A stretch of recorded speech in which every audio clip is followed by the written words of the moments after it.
All right. Well, hey, everybody. Welcome to Tuesday night Facebook Live. We've got someone really, really special from Minnesota, someone that I know for a couple of years now. I've had an opportunity to meet her, and she's an absolutely dynamic woman, doesn't let the dust settle underneath her, that's for sure. She is the founder of the Ultimate Advisor Coaching, amazing. And she also is the president of a wealth planning company, Sweet Financial Partners. Today, we're going to talk a little bit about what we thought was really, really important is about, you said we had a little bit of chat before we started, but it was like, get in their bed and get in their head. And I love that saying because it's like, that's what we really have to do when we're talking to our clients. But even more importantly, we want to talk about being decisive about what it is that you're doing. So let me welcome to tonight's Facebook Live is Brittany Anderson. Woo, woo! Woohoo! Thank you, Gina. I'm so excited to be here. I have to get Missy to kind of like put up some clapping or something, Yes, at least like the hands, right? Yeah. So, Brittany, we had a really cool conversation that we started, and we were just talking about, people have to, when you're in the sales industry, people have to really be aligned about their head, their heart, their gut is what we talk about. What do you, I'd like to hear your version of that. Yeah, I think that we have a way as business owners, as entrepreneurs, right? You get that shiny object syndrome where every idea is a good one.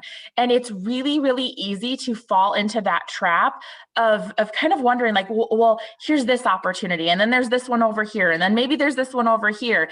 And what do I actually pursue, focus on, and put my attention to?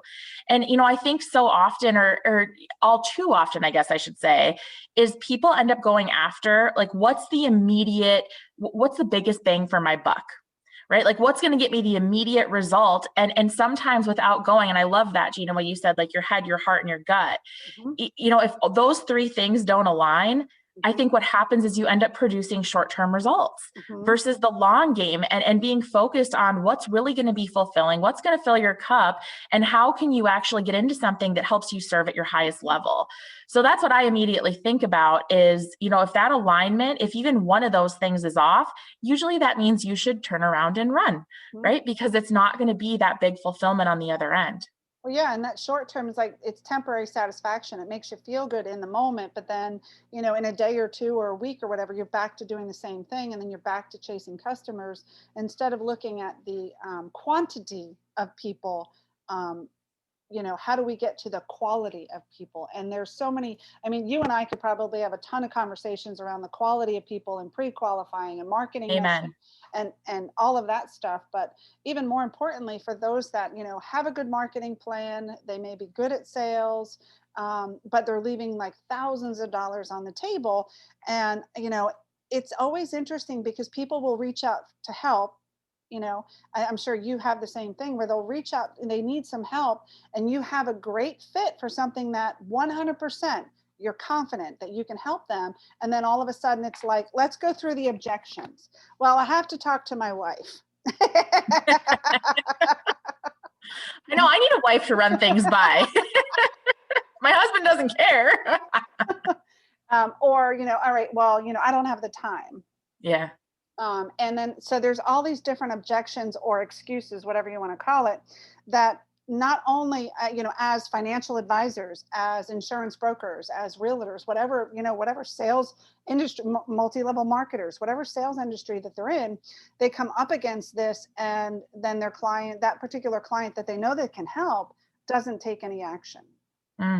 And you and I both know when we talk about indecisiveness, how is it that because of the person that's making the sale is indecisive, how does that reflect on the person that they're trying to sell? I think that's such a loaded question for one. The first thing that be careful. The first thing that actually comes to mind there is, I think we often reflect what we believe. Mm. So if you think about sales and framing around that, if you believe that whatever it is you're selling has a high price tag, or you believe that, I go into this thinking, yeah, that's fine. I'm talking to the wife, but she's probably going to have to get an okay from her husband, and this is probably going to draw out. So what happens is when you start making assumptions for yourself and around whatever's happening in that sale or that situation, that's truly what ends up coming about. And I don't mean to go woo-woo on anybody here, but I think there's so many different scenarios that have shown if you go in with some preconceived belief, then that's true because you believe it to be true. Mm-hmm. And on the flip side too, if you go in believing I have a product, I have a service, I have an offering that hands down is going to serve this person at a really high level. I know I can solve a problem for them. I know I have value to add into their life. Then that's also true, right? So it's whatever we're putting in our head is actually what gets put out into the universe. And that's what comes back to us. So I think that is a good kind of lead into this conversation on decisiveness. Yeah, because when we talk, when we say decisiveness, and everything that you're talking about right now is about building the mindset. And it's always interesting, like someone can be really good about what it is that they do, but they don't really believe in what it is that they're doing, or they don't understand how they actually help the client because they don't have a process. They haven't zeroed in on one particular focus. And so they're trying to sell different people different things. And I always use the metaphor, it's like the more products you have to sell, it's like pushing a rope up a hill. Yeah. And, Gina, I think this is a big one too. And I think this is applicable to really anybody in sales, because you have to make, again, that word decide, the decision of who you're best set up to serve. And I think what happens, especially in the early stages, when you're like, I got food to put on the table, I got bills to pay, so I got to just figure out a way to make that happen. And again, it's like we talked about a little bit ago, it's that short-term gain, but are you really serving at your highest level? So this is what I liken it to. We talk a lot about choosing your avatar. So deciding, again, there's that word, deciding who it is that you truly, number one, you want to work with, that you're best set up to serve, that gives you energy, that you're excited to actually pick up the phone and call this person versus the one that calls and you're like, oh, kill me now. Well, but again, it goes back to avatar too. I think a lot of people don't realize what avatar means, right? It's not just about age, sex, or gender, career. Like there's so much more to then the basic genetic. Well, do we understand the word avatar? But who's your ideal client? It's so much more than that. Like, what's the problem that you help solve, and then where do you find those people? Yeah. Right? Like kind of reverse engineering it. Like, what do I do that helps other people, and then where do I find those people?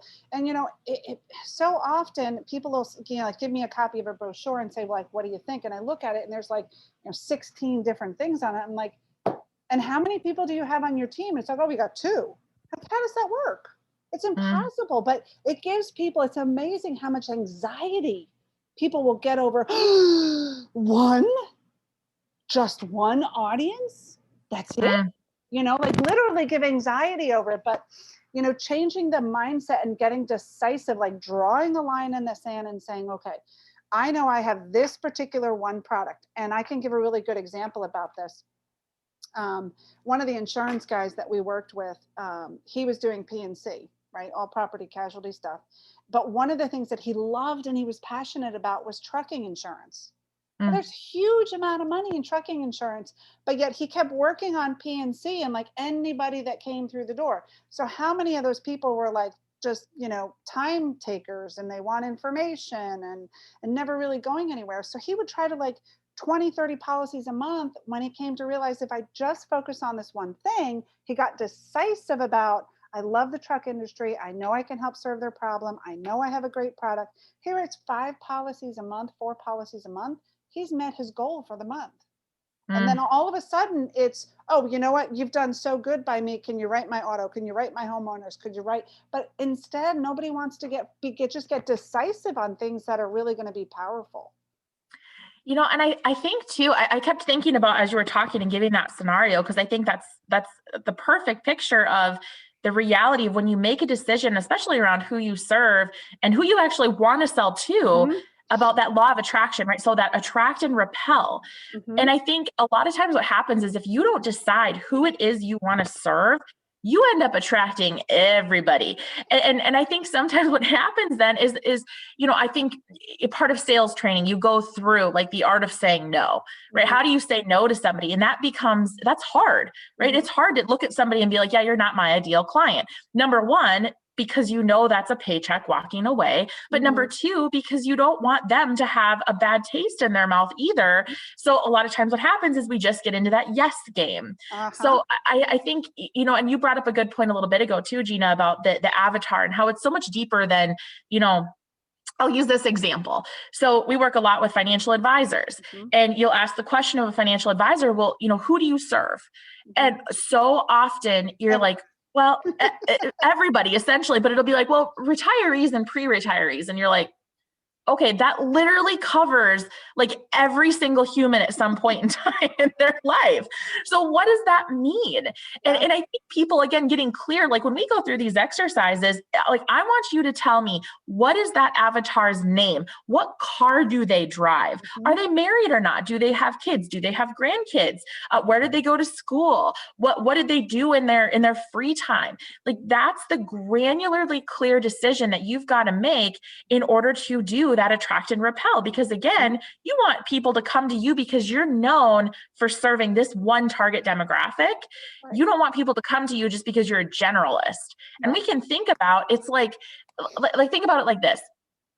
If you know that you want to get an absolutely fabulous meal, like one that you think about for a month after because it was so good, and it was that like juicy steak and it was perfectly cooked, and that side dish, it was amazing, and the wine pairing, and oh my gosh, like if you think about that, that's a lot different than the experience that you would get by like going to McDonald's.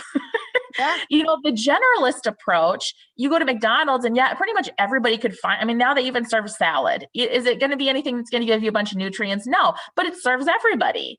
Right. So I can go there and I can take my kids and they're all going to find something off that darn menu that they like.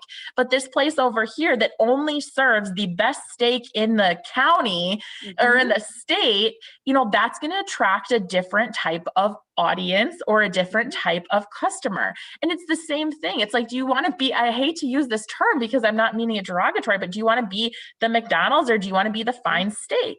And I think that's where people get so caught up. It's like, but if I say no to this, then what am I leaving on the table? And I would encourage you to look at it and say, if you decide to say no to that, I'd be looking at what do I get to say yes to on the other end? Well, that's exciting. People don't realize as soon as they say yes, like, you pointed out serving the global people, like how many people in the world are going to retire? Once you get zeroed in on a specific audience, it's like there's still thousands of people out there, but people have a tendency to think small and they only think about their central community. And, if you come from a small country area, then you're limiting the amount of possibility of who you can connect with. And it all goes back to mindset, because if you said, okay, well, there's 1 billion people that are in the world that are going to retire today. Well, what if you only had 1% of that audience? That's huge. So you could really talk specifically to that audience, but it goes back to being decisive about certain things. Well, let me ask you this. What happens when you're not decisive? I think you spin, you freeze, and you don't get results, right? Or you get a result, but it may not be the ideal one. I think too, indecisiveness causes internal unrest. Because you're sitting there, and it's Dan Sullivan, he's the founder of Strategic Coach, and he has this concept called the open file syndrome. It's where, you have to, and I liken it to like your web browser. And I would assume there's people listening here that are that person that has like 57 web browsers open or tabs open on their computer. When you can't make decisive or take decisive action or make solid decisions in a quick manner and actually have a methodology for how you make decisions, which I think we could talk about in a minute. when that happens, you have all these open files. So you're constantly, your brain is exerting power trying to just close those loose ends or close those open ends. And then what happens is you don't end up getting any result. And I think that's the detriment of being indecisive. And it's easier said than done. And I get that. But when you take decisive action, you're going to feel a lot more peace, to say the least. Yeah. So the anxiety of just not being able to settle on anything is going to be more draining and disempowering than the excitement that if they actually make the decision, things are going to spiral in a new positive direction. And that's beautiful. I like that you just, and that was where I was going. We think alike. How do I make, it's hard because again, we're talking about this because if you're an indecisive person, then the clients that you're attracting may be a really great fit for your business, but you yourself may be indecisive. And if you're indecisive, then you're the people that you're going to sit in front of. So this is really important to fix. So how do we fix this? Let's talk about how do we fix it? I love this question. So Roy Disney, everybody knows who Walt Disney is, or most people know who Walt Disney is. If you think of Disneyland, you think of Disney World, you associate it to Walt Disney. So Roy Disney was the behind the scenes guy. It was Walt's brother. He was more of the operations person. There's a quote out there that says, making decisions, and I'm ad-libbing this, so it might be a little off, but it's something along the lines of, making decisions becomes a lot easier when you know what your values are. So, for me, and I'll just use myself as an example, I have my attention is pulled in multiple different directions. I have 3 young kids at home. I have a husband. I have right now a remodeling project going on. Plus I run 3 different businesses. So for me, I have to look at it and say, what are my core personal values, not my company values? What are my personal values?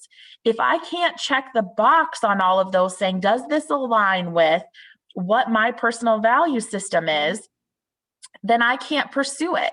Then I can't take that. The same thing goes for, and I think this is important for just the sales dynamic, is you look at partnerships, because as you become successful, you're going to have more and more opportunities for collaborations, for, working together with other successful people. And you have to understand also there, who's a good fit for you. So when it comes to my values, if I can't align, if they don't align with my internal value system, if I can't make a decision that gives me confidence around that, then I'm going to say no. It's the old adage of, if it's not a hell yes, it's a hell no. Excuse me, but that's what it is. And I think that's where, if you think about, think right now, and I encourage the audience to sit and listen, or that's listening here, to think about what's something that you have been indecisive on. What's something that is sitting out there right now that you're not able to make decision around, and then ask yourself why. And a lot of times it's because there's some sort of misalignment. Again, your gut, what would you say earlier? Your head, your heart, and your gut. There's some misalignment going on. And a lot of times, and oftentimes, it goes back to your value system. So that's kind of my own personal methodology for how I make decisions, is that alignment. Yeah. Totally. And just to add to that too, is that we notice that so many people are not focused in a specific direction. They may have goals, but they don't really think about the big picture of where it is that they want to go. They'll say, well, I want to make $1 million this year, and that's great. But, just like saying, I want to lose 30 pounds, if you don't have a bigger picture behind it, then there's no excitement that draws it. But if you want to make $1 million because you want to be financially secure so that you can live a luxury lifestyle that you want to be able to live, and if you are living that lifestyle, well, now how decisive do you have to get? Now the picture gets bigger. Yeah. And when you know that, and you're working towards something that's greater, whether it's, having, because if you look at the government, we really can't rely on retirement there.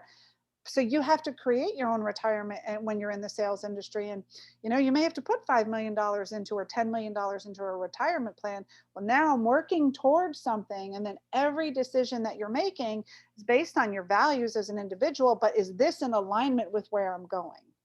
Because if it's not, then it makes making the decision really easy, because you could say, is it in alignment or isn't it? No. Well, then it's done. It's a hell no or a hell yeah. I love that. Yeah, and I think you bring up such a great a great point too, Gina. It's like I liken it to the arrow, right? If you Mhm. can shoot an arrow out into space, and it's probably eventually going to hit something. Mhm. But what our whole point is we want to have a target to aim at. Mhm. And I think that's so important. And I think too, a lot of times in sales, and this can be, this applies to multiple different industries, is, we're constantly helping other people Mhm. realize their dreams. Mhm. So if you're in the financial services, you're helping people plan for their dream retirement. If you're in real estate, you're helping people find their dream home. Yeah. I I used to actually manage a jewelry store. I was in college and I was managing a jewelry store, fine high-end jewelry. And my whole thing there was I got to bring that dream engagement to life, and a lot of times do it through the guy, which is a whole different conversation, which was so fun and so cool to be part of. But you're constantly helping people realize their dreams that sometimes we forget what the heck we want and Mhm. why are you working so hard. So I think that's really important, is to look forward into the future and decide what you want your life to look like. And for so many people now, I think the old traditional methodologies of retiring is just out the door. Mhm. People retire while they work, right? Yeah. They want to do something and they want to keep going and keep our brains fresh. And there's so much opportunity and there's longevity and all these cool factors that are in our court and in our favor. Well, how do you need to make a decision around what it is you want your life to look like. Because again, otherwise you're that arrow that has no target that's shooting into space, hoping you hit something. Yeah. Well, we used the metaphor the other day, it's, you get on the boat, it's kind of like from the New York to California or the New York to Ireland kind of thing. And you get on the boat, and this happens so often, is that they know, they have a particular goal, and they go, and the boat represents the goal, and they get out into the Pacific Ocean, and then they find themselves stuck, they're in the ocean for like 30 years. Mm, I mean, yeah, literally 30 yeah, years, because there's no direction. And without any direction, you're just kind of like floating through life, and it's pretty sad. So amen. yeah, that's cool. So so how do we help I mean, we talked about being decisiveness. Let's narrow down. There's salespeople that are listening. In fact, if you're listening, even post below, we'd love to hear, like, what's one thing that you've been indecisive about? And if you can make a decision that would actually pivot your business, right, to accelerate some new stuff, share with us in the comments below. But if we could make a list for people to say, okay, look, from this point on, if you're going to continue to make sales and double and triple your revenue, um, in order for your clients to make decisions about working with you, you have to make decisions about what? I would say one of the first things is, and we often see, is like, what's the result that you help your clients achieve? Yeah. Um, and I think who, right? Like, who is it that you want to Mm. serve and help achieve that what? I think that piggybacks with it. And the how. I mean, if you want to really simplify this, go down that how route too, of how do I want to serve them? Mm-hmm. Because that impacts the time, the energy, all of that good stuff. Mm-hmm. So how do you want to serve? Do you want your sales process to be long and drawn out and painful, or do you want it to be quick and painless for the end user and buyer and customer? Really making the decision around that too. Yeah, no, for sure. And as soon as they kind of start to align some of that stuff, I mean, like you said, like, let's not go fluffy or woo woo, but the Yeah. reality of it is that if things really begin to magically happen when you have these few things in alignment, it's like all of a sudden somebody can, like, literally be staring at someone and you say hi and start up a conversation. Has this happened to you? It's like all of a sudden it's like, oh my God, they're exactly what I was just talking about. Yes. And it's not an accident. It's like, so I got to go down this route because I can't help it. So the reticular activating system in your brain, and this is what I like to use. If you decide that you want a black SUV with a certain grill in the front and certain tires or wheels and whatever package it is you decide, all of a sudden you start seeing them everywhere. And I hate to break it to you, but it doesn't mean that you just have really good taste and everybody wants what you want. It's because your brain is literally looking for evidence of what you've decided you wanted. Yep. So literally, I think every single one of us can think of that, where all of a sudden you start seeing something that has your attention. It's the same stinking thing when it comes to deciding around who you want to serve. Like you said, it's like you're in this conversation with somebody and you're like, oh my gosh, this is my ideal client. This is that avatar thing that Gina's been teaching me about. Like all of these good things. It's not on accident. It's intentional. And that's part of how our brains are wired. There is science behind it, people. And I'm not going to go down that. I'm not a scientist. I'm not the person who studies it, but I know, and I've seen evidence of that being true. So what we put in our brain is what we are going to find evidence of. Yeah. And, it's interesting because as soon as you decide, Brittany and I have been trying to connect, we've decided that we were going to try to do something together. And, sometimes you've got to put forth the effort too, I think 3, 4, 5, 6 times we had to talk before we could get something to happen. And even here, 10 minutes before the call, all the power Wi-Fi goes out. And I'm like, you've got to be kidding me. But then it's like, no, I decided this is all going to happen. Everything's going to come together. It's going to be perfect. And literally like 4 minutes before the call, power came back on and we're golden. And people don't realize that, like their shoulders, above their shoulders is a head, and their head is a muscle. And it's either something you choose to develop and control, or it's going to control you and develop you. So I think the most powerful thing that people can do today is learn how to be decisive about the things that you want in life. Draw a sign in the sand, have that come to Jesus conversation that you may need to have, whatever it may be. But as soon as you do, I promise you, it may feel like fluff, but it's going to feel friggin' awesome. Amen. I couldn't agree with what you said more. And again, it's what you just said, Gina. It's deciding to decide. Yeah. I mean, it's that simple, or I'd like to say it's simple, but it's not easy. Yeah, for sure. For sure. Well, listen, Brittany, it has been an absolute pleasure. I think we gave so much value, and I'm really hoping that the people that are listening that don't just take our advice, or hear it, because you could be that avid learner that's out there and just taking in knowledge, but until you start taking action yourself, you're not going to attract those clients that you want to be able to work with. So be the action person that you want your clients to be. If anyone is looking for help, is struggling within their business, again, Brittany has in 2 aspects. She either has the Ultimate Advisor Coaching Program. In her case, she works with people that have portfolios already of 250 to 500,000. She's got masterminds for those that have 7-figure incomes.